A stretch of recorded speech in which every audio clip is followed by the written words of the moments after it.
નમસ્કાર દર્શક મિત્રો, ઇન્ડિયન કન્ઝ્યુમર પ્રેસમાં આપ સૌનું હાર્દિક સ્વાગત છે। વડોદરામાં બંધ દુકાનમાં થયેલ ગરફોડ ચોરીના ગુનામાં સંડોવાયેલ અને 1.5 મહિનાથી નાસ્તો ફરતો રીઢો આરોપી ઇબ્રાહિમ ઉર્ફે એટીએમને શોધી કાઢતી વડોદરા શહેર ક્રાઇમ બ્રાન્ચની ટીમ। ક્રાઇમ બ્રાન્ચના પોલીસ ઇન્સ્પેક્ટર આરજી જાડેજા તથા પોલીસ ઇન્સ્પેક્ટર એચડી તુવરનાઓની દોરવણી હેઠળ police sub inspector VP Chauhan તથા ટીમના માણસોએ શહેર વિસ્તારમાં પેટ્રોલિંગ દરમિયાન બાતમીદારથી મળેલ બાતમીને આધારે વાકુડિયા ડભોઈ રિંગ રોડ શરણમ 4 રસ્તા ખાતે જતા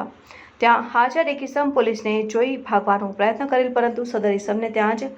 ઠોકર વાગી જતા ત્યાં જ પડી જતા, જેથી સદર ઇસમ નામે ઇબ્રાહિમ ઉર્ફે એટીએમ સિદ્દીકભાઈ તાહેરવાલા રહેઠાણ ગુલમીર રક્ષા મસ્જિદ પાસે મોગલવાડા વાડી વડોદરા મૂળવાડી તાઈવાડા વડોદરાને પકડી પાડી સદર ઇસમની પૂછપરછ દરમિયાન અને સદર ઇસમની ખાતરી તપાસ દરમિયાન સદર ઇસમે સાગરીતો સાથે મળી 1.5 મહિના પહેલા ડભોઈ રોડ નરસિંહ એસ્ટેટના બંધ દુકાનમાં રાત્રિના સમયે ગરફોડ ચોરીનો ગુનો આચરેલ હોય, જે અંગે પાણીગેટ પોલીસ સ્ટેશનમાં ગુનો નોંધાયેલ હોય। ગુનાની તપાસ દરમિયાન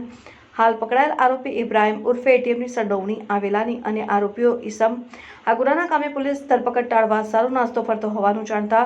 કાયદેસરની કાર્યવાહી કરી આગળની તપાસ માટે પાણીગેટ પોલીસ સ્ટેશનને સોંપેલ। આરોપીનું નામ અને સરનામું ઇબ્રાહિમ ઉર્ફે એટીએમ સિદ્દીકભાઈ તાહેરવાલા રહેઠાણ ગુલમીર શાહ મસ્જિદ પાસે મોગલવાડા મૂળવાડી તાઈવાડા વડોદરા શહેર। સારી કામગીરી કરનાર અધિકારીશ્રીઓમાં ક્રાઇમ બ્રાન્ચના police inspector RG Jadeja, police inspector HD Tuvar, police sub inspector VP Chauhan તથા સ્ટાફના હર્ષદ કુમાર, નરોત્તમભાઈ, અલ્પરાજસિંહ, હરિદીપસિંહ, કિશોરભાઈ, કુલદીપભાઈ, અશોકભાઈ।